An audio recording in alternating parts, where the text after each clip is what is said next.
नमस्कार मित्रों, आगे का वृत्तांत सुनिए। सुमति कहते हैं, पिताजी, प्राचीन काल की बात है। शत्रुजित नाम के एक महापराक्रमी राजा राज करते थे, जिनके यज्ञों में पर्याप्त सोमरस पान करने के कारण देवराज इंद्र बहुत संतुष्ट रहते थे। उनका पुत्र भी बुद्धि और पराक्रम और लावण्य में क्रमशः बृहस्पति, इंद्र और अश्विनी कुमारों की समानता करता था। वह राजकुमार प्रतिदिन अपने समान अवस्था, बुद्धि, बल, पराक्रम और चेष्टाओं वाले अन्य राजकुमारों से घिरा रहता था। कभी तो उनमें शास्त्रों का विवेचन और उनके सिद्धांतों का निर्णय होता था, कभी काव्य चर्चा, संगीत श्रवण और नाटक देखने में आदि में समय व्यतीत होता था। राजकुमार जब खेलने में लगते, उस समय उन्हीं की अवस्था वाले बहुत से ब्राह्मण, क्षत्रिय और वैश्यों के बालक भी प्रेमवश वहाँ खेलने आ जाते थे। कुछ समय बीतने के पश्चात अश्वतर नामक नाग के 2 पुत्र नागलोक से पृथ्वी तल पर घूमने के लिए आए थे। उन्होंने ब्राह्मण के रूप में अपने को छिपा कर रखा था। वे देखने में बड़े ही सुंदर और तरुण थे।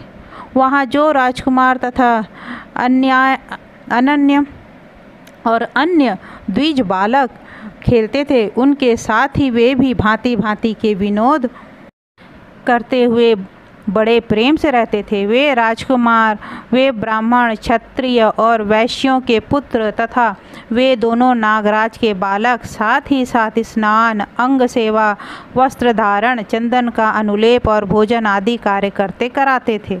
राजकुमार के प्रेमवश नागराज के दोनों पुत्र प्रतिदिन बड़ी प्रसन्नता के साथ वहां आते थे। उनके साथ भांति भांति के विनोद, हास्य और वार्तालाप आदि करने से राजकुमारों को बड़ा सुख मिलता था। वे उन्हें साथ लिए बिना भोजन, स्नान, क्रीड़ा तथा शास्त्र चर्चा आदि कुछ भी नहीं करते थे। इसी प्रकार वे दोनों नाग राजकुमार भी उनके बिना रसताल में लंबी सांसें खींचते हुए रात बिताते थे और दिन निकलते ही उनके पास पहुंच जाते थे। इस तरह बहुत समय बीत जाने के बाद एक दिन नागराज अश्वतर ने अपने दोनों बालकों से पूछा, पुत्रों, तुम दोनों का मर्त्य लोक के प्रति इतना अधिक प्रेम किस कारण है? बहुत दिनों से दिन के समय तुम लोग पाताल में नहीं दिखाई देते, केवल रात में मैं तुम्हें देख पाता हूँ। पुत्रों ने कहा, पिताजी, मर्त्य लोक में राजा शत्रुजित के एक पुत्र हैं जिनका नाम ऋतुध्वज है। वे बड़े ही रूपवान, सरल, शूरवीर, मानी तथा प्रिय वचन बोलने वाले हैं। बिना पूछे ही वार्तालाप आरंभ करने वाले, वक्ता, विद्वान, मित्र भाव रखने वाले और समस्त गुणों के भंडार हैं।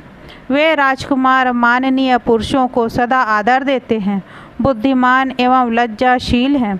विनय ही उनका आभूषण है। उनके अर्पण किए हुए उत्तम उत्तम उपचार, प्रेम और भांति भांति के भोगों ने हमारा मन हर लिया है।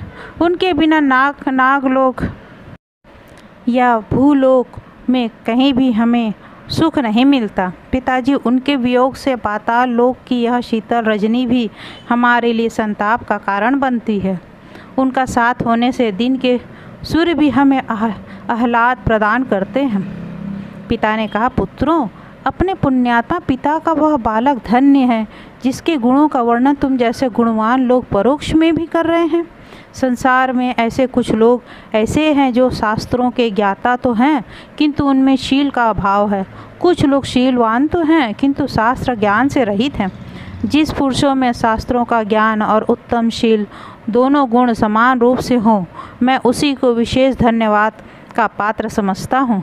जिसके मित्रोचित गुणों का मित्र लोग और पराक्रम का शत्रु लोग भी सत्पुरुषों के बीच में वर्णन करते हों, उसी पुत्र से पिता वास्तव में पुत्रवान होता है। ऋतुध्वज तुम लोगों के उपकारी मित्र हैं। क्या तुम लोगों ने भी उनके चित्त को प्रसन्न करने के लिए कभी उनका कोई मनोरथ सिद्ध किया है? जिसके यहाँ से याचक कभी विमुख नहीं जाते और मित्र का कार्य कभी सिद्ध हुए बिना नहीं रहता, वही पुरुष धन्य है।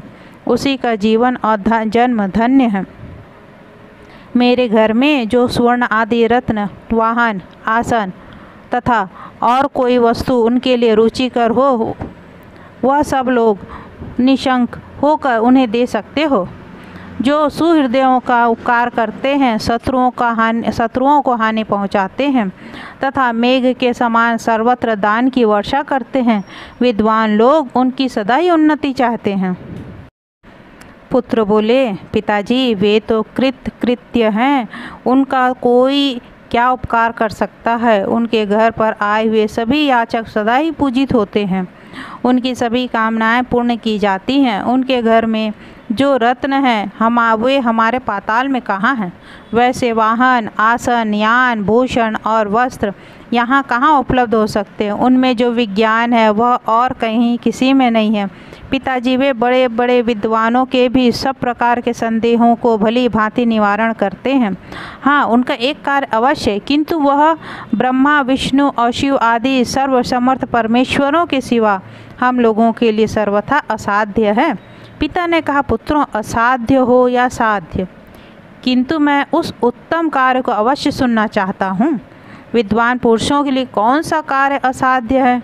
जो अपने मन, बुद्धि और इंद्रियों को संयम में रखकर उद्यम में लगे हुए रहते हैं, उन पुरुषों के लिए इस पाताल में या स्वर्ग में कोई भी ऐसी वस्तु नहीं है जो अज्ञात है, अगम्य है अथवा अप्राप्य हो।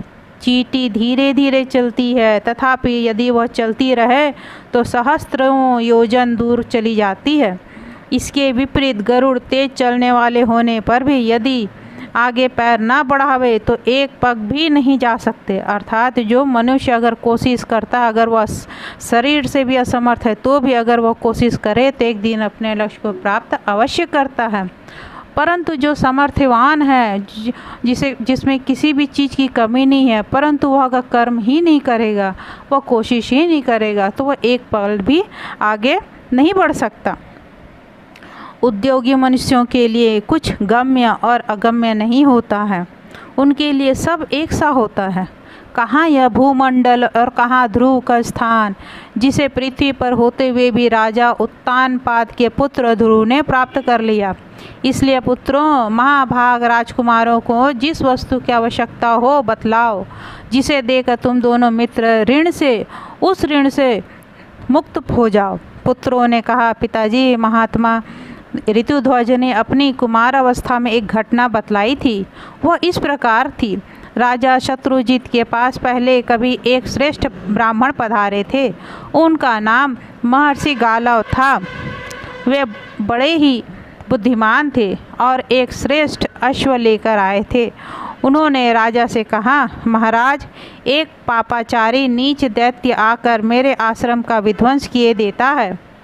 वह सिंह, हाथी तथा अन्य वन जंतुओं का और छोटे छोटे शरीर वाले दूसरे जीवों का भी शरीर धारण करके अकारण आता है और समाधि एवं मौन व्रत के पालन में लगे हुए मेरे सामने आकर ऐसे ऐसे उपद्रव करता है जिससे मेरा चित्त चंचल हो जाता है।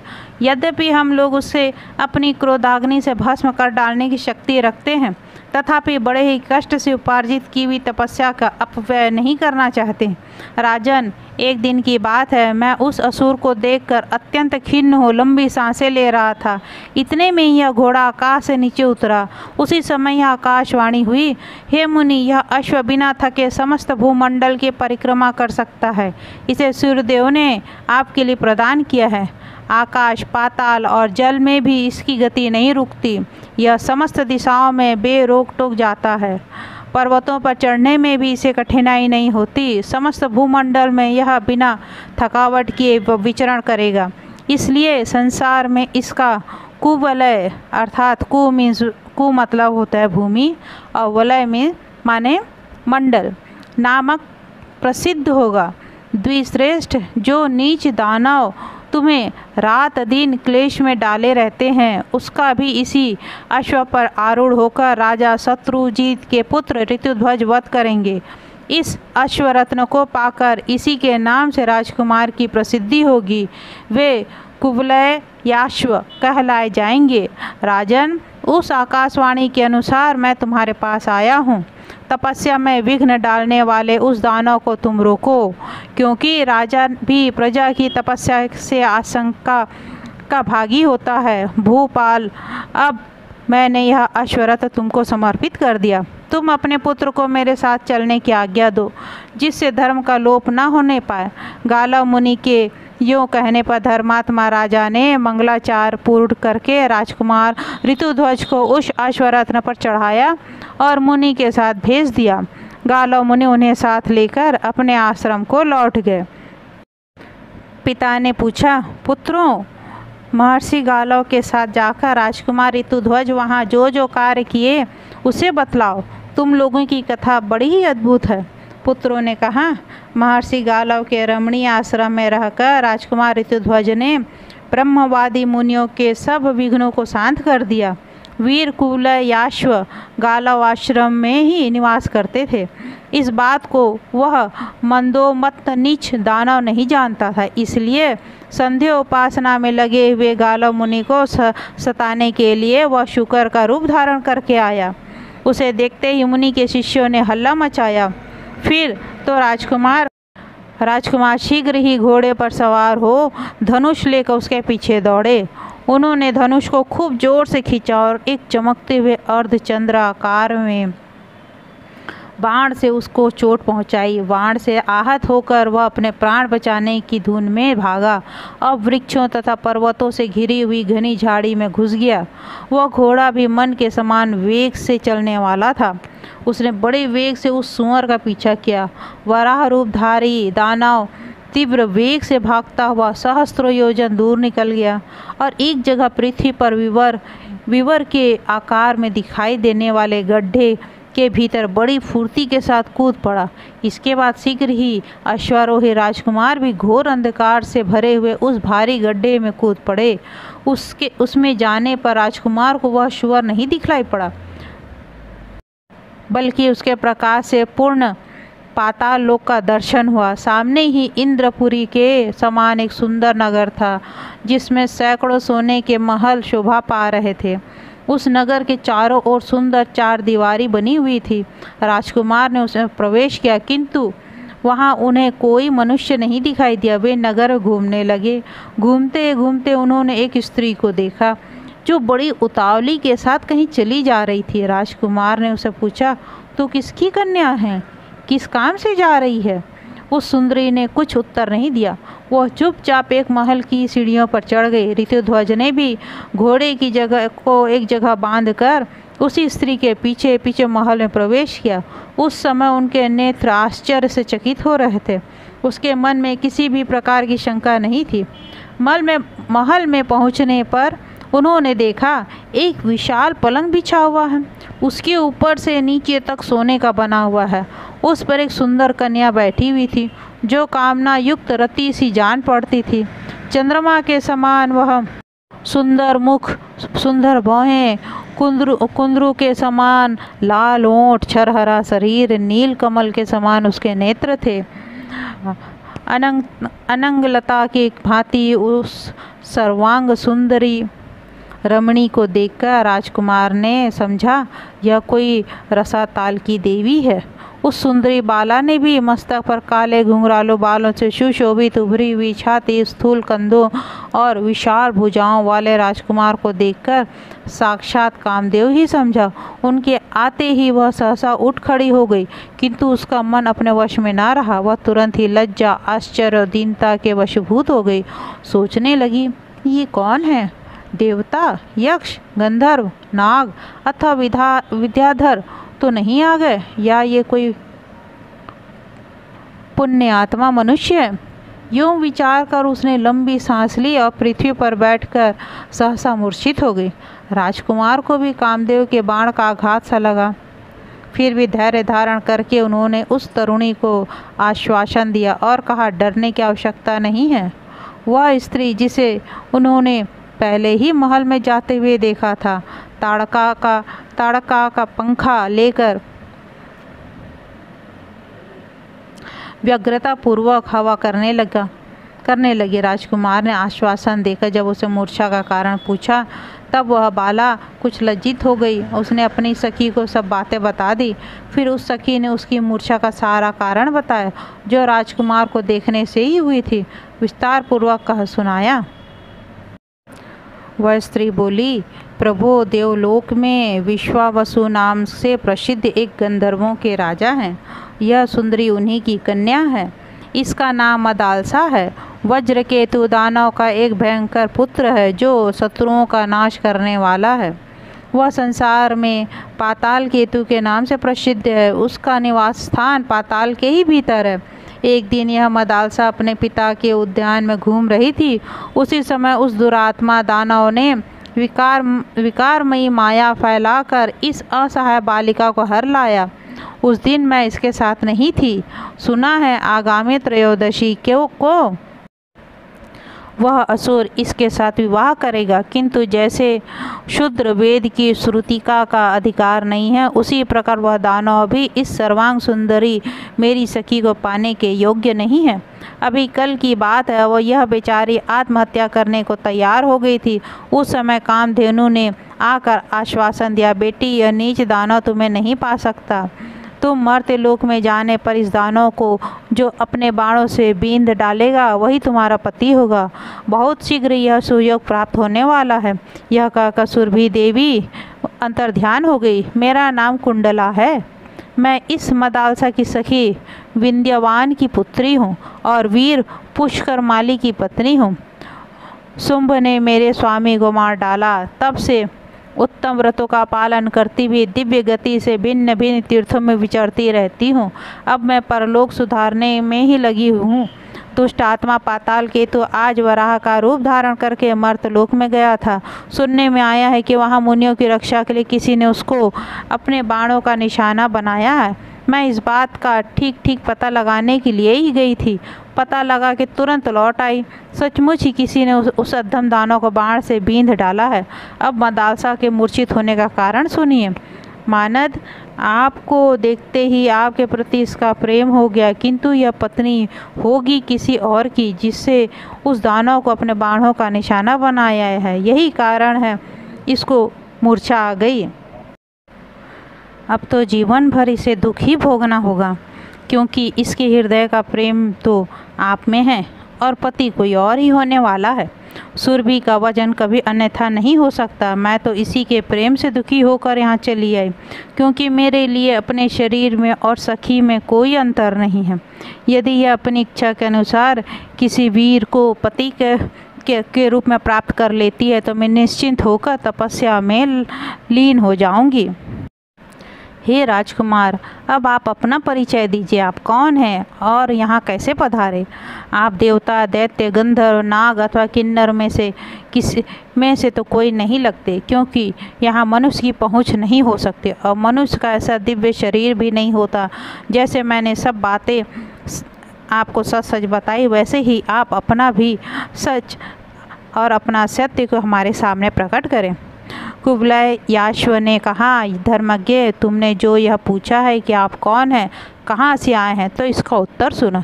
मैं आराम से ही अपना सब समाचार बतलाता हूँ। मैं राजा शत्रुजीत का पुत्र हूँ और पिता की आज्ञा से मुनियों की रक्षा के लिए महर्षि गालव के आश्रम पर आया था। वहाँ मैं धर्मपरायण मुनियों की रक्षा करता था, किंतु मेरे कार्य में विघ्न डालने के लिए कोई दानव शुकर का रूप धारण करके आया। मैंने उसे अर्धचंद्राकार बाण से बींध डाला।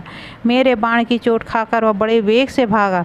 तब मैंने भी घोड़े पर सवार होकर उसका पीछा किया। फिर मैं सहसा वराह एक गड्ढे में गिर पड़ा। साथ ही मेरा घोड़ा भी उसमें कूद पड़ा। उस घोड़े पर चढ़ा हुआ मैं कुछ काल तक अंधकार में अकेला ही विचरता रहा। इसके बाद मुझे प्रकाश मिला और तुम्हारे ऊपर मेरी दृष्टि पड़ी। मैंने पूछा भी, किंतु तुमने कुछ उत्तर ही नहीं दिया। फिर मैं तुम्हारे पीछे पीछे सुंदर महल में आ गया। यह मैंने सच्ची बात बतलाई है। मैं देवता, दानव, नाग, गंधर्व अथवा किन्नर नहीं हूँ। देवता आदि तो मेरे पूजनीय हैं। मैं मनुष्य ही हूँ। तुमने इस विषय में कभी कोई संदेह नहीं करना चाहिए। यह सुनकर मदालसा को बड़ी प्रसन्नता हुई। उसने लज्जित होकर अपनी सखी के सुंदर मुख की ओर देखा, किंतु कुछ बोल न सकी। उसके सखी ने फिर प्रसन्न होकर कहा, वीर, आपकी बात सत्य है, इसमें संदेह के लिए कोई स्थान नहीं।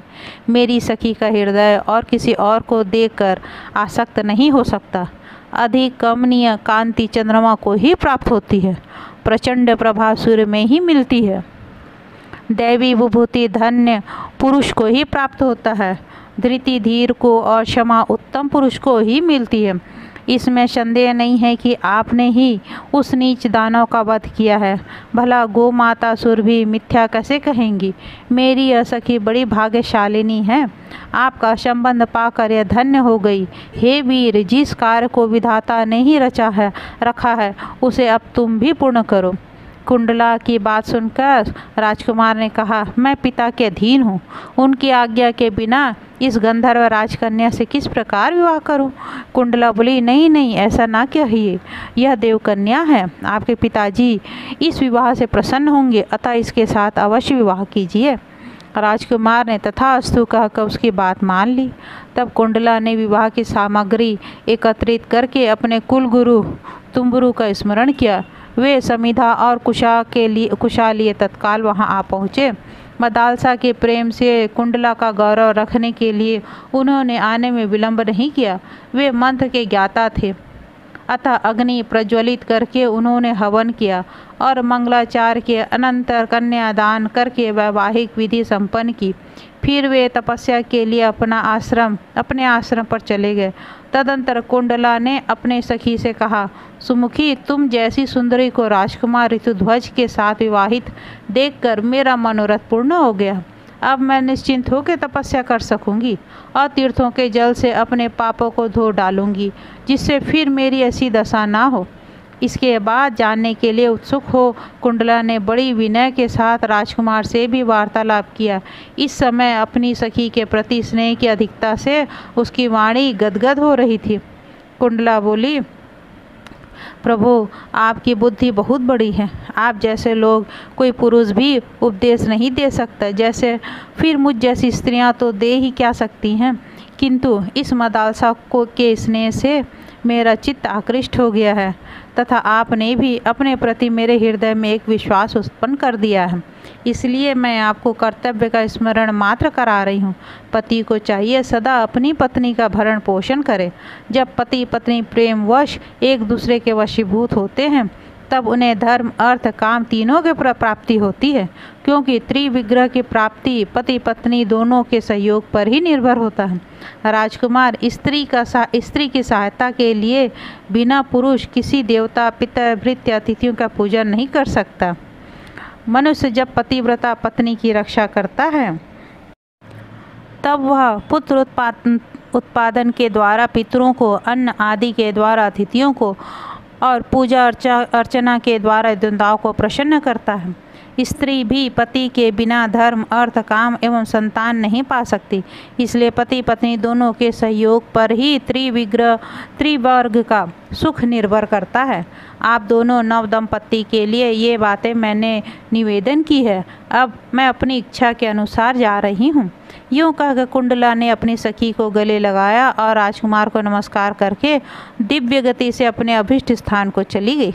ऋतुध्वज ने भी मदालसा को अपने घोड़े पर बिठाया और पाताल लोक से निकल कर जाने की तैयारी की। यह बात दानवों को मालूम हो गई। उन्होंने सहसा कोलाहल मचाना आरंभ किया। पाताल केतु जिस कन्या रत्न को स्वर्ग से हर लाया था उसे यह राजकुमार चुराया जाता है। यह समाचार पाते ही परिघ, खड़ग, गदा, शूल, बाण और धनुष आदि आयुधों से सजी हुई दानवों की विशाल सेना पाताल के साथ वहाँ आ पहुँची। उस समय खड़ा रह कहते हुए बड़े बड़े दानवों ने राजकुमार ऋतुध्वज पर बाणों और शूलों की वृष्टि आरंभ कर दी।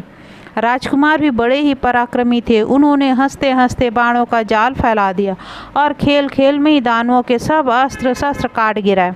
क्षण भर में ही पाताल लोक की भूमि ऋतुध्वज के बाणों से छिन्न भिन्न हुए खड़ग, शक्ति, ऋषि और सहायकों से आच्छादित हो गई। तदंतर राजकुमार ने त्वष्ट्र नामक अस्त्र का संधान किया और उसे दानव पर छोड़ दिया। उसकी प्रचंड ज्वाला से पाताल केतु सहित समस्त दानव दग्ध हो गए। उनकी हड्डियां चटक चटक कर राख हो गई। जैसे कपिल मुनि की क्रोधाग्नि में सगर पुत्र भस्म हो गए थे, उसी प्रकार ऋतुध्वज की शराग्नि में संपूर्ण दानव जल मरे। इस प्रकार बड़े बड़े दानवों का वध करके राजकुमार फिर अपने अश्व पर सवार हुए और उस स्त्री रत्न के साथ अपने पिता के नगर आए। पिता के चरणों में प्रणाम करके उन्होंने पाताल में जाने, अकुंडला के दर्शन होने, मदालसा को पाने और दानवों से युद्ध करने आदि सब समाचार सुना दिया।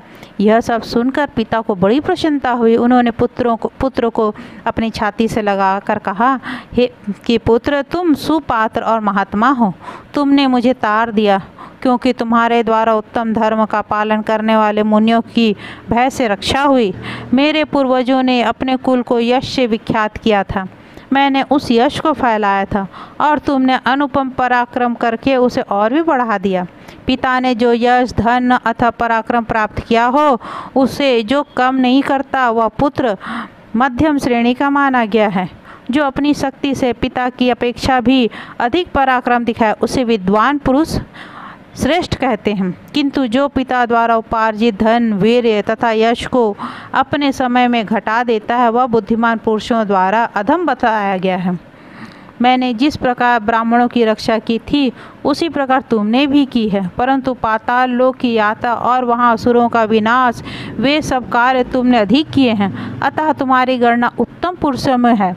बेटा, तुम धन्य हो, तुम्हारे जैसा अधिक गुणवान पुत्र को पाकर मैं पुण्यवानों के लिए भी स्पृहणीय हो गया हूँ। जिसका पुत्र बुद्धि, दान, पराक्रम और उसमें भी पराक्रम में उससे भी बढ़कर है, वह मनुष्य उससे बढ़कर नहीं जाता। वह मनुष्य मेरे मत में पुत्र जनित आनंद को प्राप्त नहीं करता। उस पुरुष को धिक्कार है जो इस लोक में पिता के नाम पर ख्याति लाभ पाते हैं। जो पिता अपने पुत्र के कार्य से विख्यात होता है उसी का जन्म सफल होता है। जो अपने नाम से प्रसिद्ध होता है वह सबसे उत्तम है। जो पिता और पितामहों के नाम पर ख्यात होता है वह मध्यम है, तथा जो मातृपक्ष और माता के नाम से प्रसिद्धि पाता है वह अधम श्रेणी का मनुष्य। इसलिए पुत्र, तुमने धन, पराक्रम, सुख के साथ अभ्युदयशील बनो। इस गंधर्व कन्या का तुमसे कभी वियोग ना हो। इस प्रकार बारंबार भांति भांति के प्रिय वचन कहकर पिता ने ऋतुध्वज को हृदय से लगाया और मदालसा के साथ उनके राजमहल में उन्हें भेज दिया। राजकुमार ऋतुध्वज अपनी पत्नी के साथ पिता के नगर में तथा उद्यान, वन एवं पर्वत शिखरों पर आनंद पूर्वक विहार करते रहे। कल्याणी मदालसा प्रतिदिन प्रातःकाल उठकर सास ससुर के चरणों में प्रणाम करती और अपने अपने पति के साथ रहकर आनंद भोगती थी। दोनों राज और नाग कुमार कहते हैं, पिताजी, तदंतर बहुत समय व्यतीत होने पर राजा ने पुनः अपने पुत्र से कहा, बेटा, तुम प्रतिदिन प्रातःकाल इस अश्व पर सवार होकर ब्राह्मणों की रक्षा के लिए पृथ्वी पर विचरते रहो। सैकड़ों दुराचारी दानव इस पृथ्वी पर मौजूद हैं, उनसे मुनियों को बाधा न पहुँचे, ऐसी चेष्टा करो। पिता की इस आज्ञा के अनुसार राजकुमार उसी दिन से ऐसा ही करने लग गए। वे पूर्वाह्न में ही सारी पृथ्वी की परिक्रमा करके पिता के चरणों में मस्तक झुकाते थे। एक दिन की बात है, वे घूमते हुए यमुना तट पर गए। वहाँ पाताल केतु का छोटा भाई ताल केतु आश्रम बनाकर रहता था। राजकुमार ने उसे देखा। वह मायावी दानव मुनि का रूप धारण किए हुए था। उसने पहले ही वैर का स्मरण करके उनसे कहा, राजकुमार, मैं तुमसे एक बात कहता हूँ, यदि तुम्हारी इच्छा हो तो उसे करो। तुम सत्य प्रतिज्ञ हो, अतः तुम्हें मेरी प्रार्थना भंग नहीं करनी चाहिए। मैं धर्म के लिए यज्ञ करूँगा और उसमें अनेक इष्टियाँ करनी होंगी। इन सब के लिए इष्ट का चयन करना भी आवश्यक है, किंतु मेरे पास दक्षिणा नहीं है। अतः वीर, तुम सुवर्ण के लिए मुझे अपने गले का यह आभूषण दे दो और मेरे इस आश्रम की रक्षा करो। तब तक मैं जल के भीतर प्रवेश करके प्रजा की पुष्टि के लिए वरुण देवता संबंधी वैदिक मंत्रों से वरुण देवता की स्तुति करता हूँ। स्तुति के पश्चात जल्दी ही लौटूंगा। उसके यूँ कहने पर राजकुमार ने उसे प्रणाम किया और अपने कंठ का आभूषण उतार कर दे दिया। अब इसके आगे क्या होगा, क्या होता है, कहानी का वृत्तांत में मैं अगले अंक में बताऊंगी। आशा है मेरे इस प्रस्तुति को आप लोग पसंद कर रहे होंगे। अगर आप लोग अपने तरफ से भी कुछ कहना चाहते हैं तो मुझे कमेंट बॉक्स में ज़रूर लिखें। और अगर आपके मन में किसी भी प्रकार की कोई शंका है, किसी प्रकार की कोई प्रश्न उठ रहे हैं, कोई सवाल उठ रहे हैं, तो आप मुझे कमेंट में लिख सकते हैं। मैं उसके पूरी कोशिश करूँगी कि आपके उस प्रश्नों के उत्तर दे सकूँ। धन्यवाद।